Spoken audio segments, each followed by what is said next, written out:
Luna was only 3 years old when her kidneys started failing.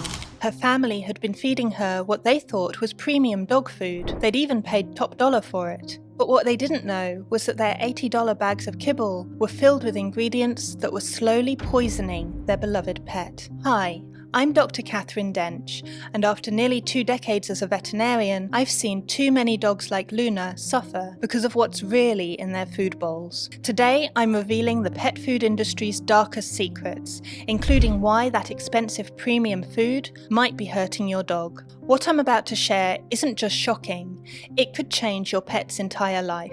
And if you're thinking, but my dog seems fine on their current food, that's exactly why this information is so crucial. The damage often happens slowly until one day it's too late.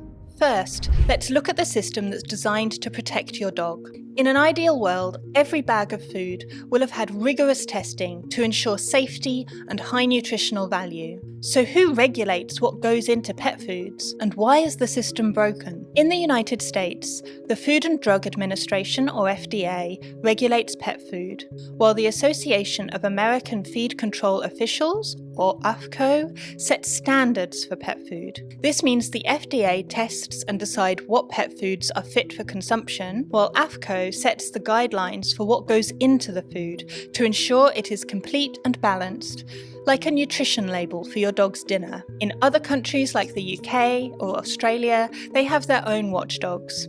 The Pet Food Manufacturers Association, now known as UK Pet Food, and the Pet Food Industry Association of Australia. But here's the big question. If all these groups exist, why do we still see low-quality pet food in stores? Brace yourselves, because this is where things get a bit murky. First off, the FDA doesn't have the resources to test every bag of dog food that's produced. In fact, once a product's recipe has been approved, they only step in and regulate after there have been complaints or safety concerns. So issues often go unnoticed unless someone's pet gets sick, the vet realizes it's related to food, and it gets reported. Now you might think this is pretty rare, but recalls happen more often than you'd think. Between 2022 and 2024, the FDA recalled 63 pet food products from the market, an average of around 16 every year. Some of these were due to contamination risks like salmonella or listeria. In one horrific case, in 2018, they found that some pet foods contained pentobarbital, the same drug used to euthanize animals. The American Veterinary Medical Association warned that pentobarbital in pet foods can make dogs sick, even causing neurological illnesses. It makes me shiver to think of how many dogs had been innocently eating these contaminated pet foods, their owners completely unaware. Do you know if your pet's food has been recalled? Stick around till the end of the video and I'll tell you how to find out. The second thing to note is that the FDA's control has some limitations. Their regulatory powers are restricted to interstate commerce. This means that if a pet food is made and sold in the same state, it's not subject to the same federal regulation as something that is sold across state lines. Now, since most pet foods travel far and wide, this isn't a huge issue in practice, except when it is. So now that you understand how the system fails our pets, let's look at what's actually hiding in those expensive bags of kibble. Picking a dog food isn't as simple as pulling a bag off the shelf. There are hidden dangers you need to be aware of.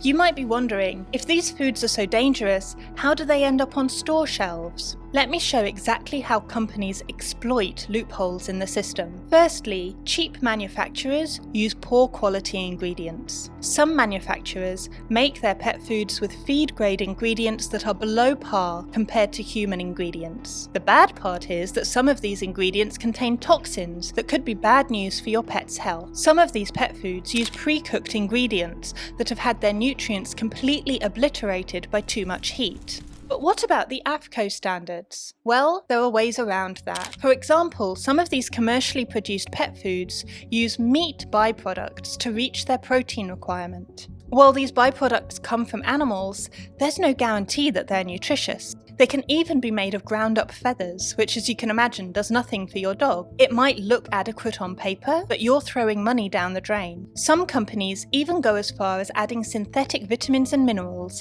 to meet AAFCO's standards because they know that the ingredients they've used don't contain enough nutrients. Vet secret. Here's something pet food companies don't want you to know. The problem with these added vitamins is an issue called bioavailability. Synthetic vitamins and minerals are not as easy for your pet's digestive tract to absorb compared to natural ones. Also, synthetic vitamins may not act in the body in the same way that natural vitamins do. They might be incomplete or even harmful. But it's not just about what's missing. Some of the added ingredients in commercial diets are hidden dangers for your dogs. One example is artificial preservatives. These days it's difficult to find preservative-free pet food. A good number of pet foods contain artificial preservatives like ethoxyquin, BHA, BHT.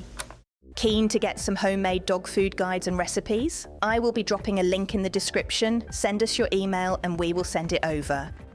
While they help prevent pet food from going rancid, studies have linked these to serious health issues. A review in 2021 showed that artificial preservatives like sulfites could cause dermatitis, asthma, and digestive issues. Long-term exposure to these preservatives can also affect the immune system and disrupt hormonal balance. So how did these get past the regulators? Well, the FDA approves preservatives in small quantities.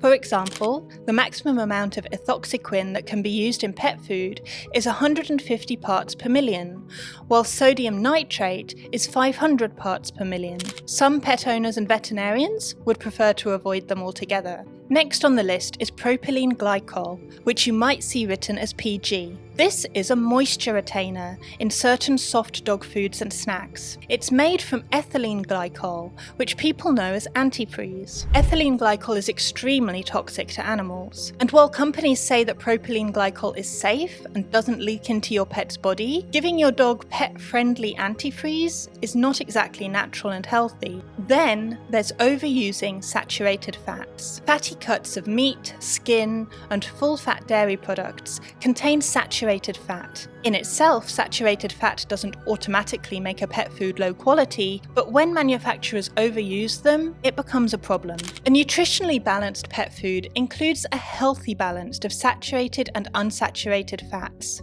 Since saturated fats are about 3 times more calorie dense than protein and carbs, consuming too much from pet food puts your pet at risk of obesity. Often, saturated fats in your pet food come from animal byproducts or other low-quality sources. These ingredients have fewer nutrients in them than fish oil or poultry fat, which would be healthier. But here's the shocker. A lot of low-quality pet foods use these saturated fats to improve the flavour and texture of their products, masking the subpar ingredients like filler and byproducts. So next time you pick up that flavoured treat from the pet store, you might want to recheck the ingredients. Food dyes are next on the list. These dyes really don't add anything to pet food.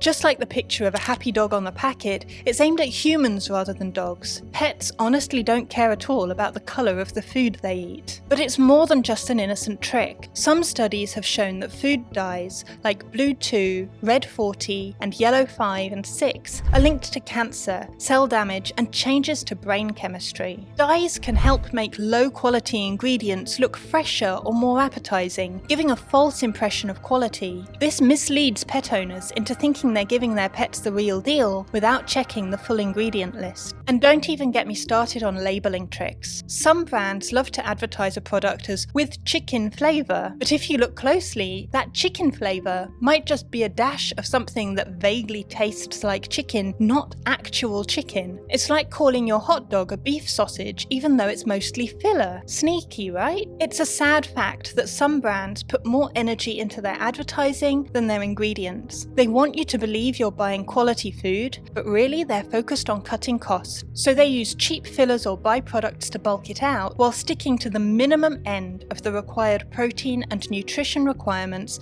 to pass AAFCO's inspection. Let's just say they don't meet optimal nutrition standards. So in short, we have low-quality pet food because some companies are in it for the money, and they keep making money because most pet owners don't check the small print. So let's keep those eyes peeled, folks. Your pet deserves a nutritional dinner, not a barely adequate game of corporate dodgeball. So, does this mean no commercial pet food is safe? No, you just have to do due diligence when finding one. I'm going to show you what to look for, how to read the labels, and how to make better choices for your dog. Grab your pet's food bag right now. I'll wait.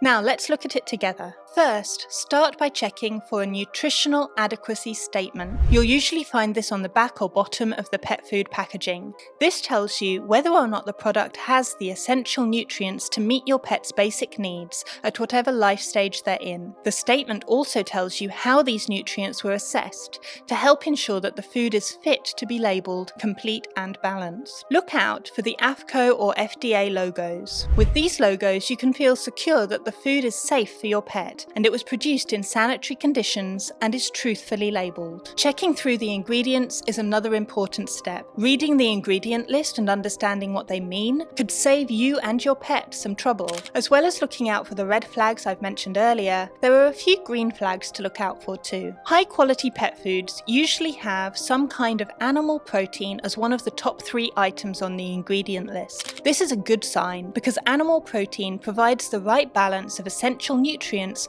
for our carnivorous friends. But again, the wording matters. Don't fall for the trick of chicken flavour or chicken byproduct. Ideally, you should be able to recognise and pronounce all the ingredients on the list. But not all supplements are bad. Essential fatty acids like omega-3 and omega-6, probiotics, prebiotics, and joint supplements are also green flags in your dog's diet. That said, as important as ingredients, logos, and adequacy statements are, I wouldn't rely solely on them to choose pet foods, as some low-quality ones may have these as well. I'd advise visiting a vet for personalised advice on what to feed to your pet. Remember Luna from the beginning? After switching to proper nutrition, her kidney values improved dramatically. Her family wished they'd known this information sooner. That's why I'm urging you to share this video with every pet parent you know. Now, you might be feeling overwhelmed about what to feed your pet, so let me give you 4 immediate actions that you can take. 1. Hop over to the FDA recall website, which is attached in the description, and make sure your dog's diet isn't on the recall list. 2. Check your current pet food against the checklist I've shared. 3.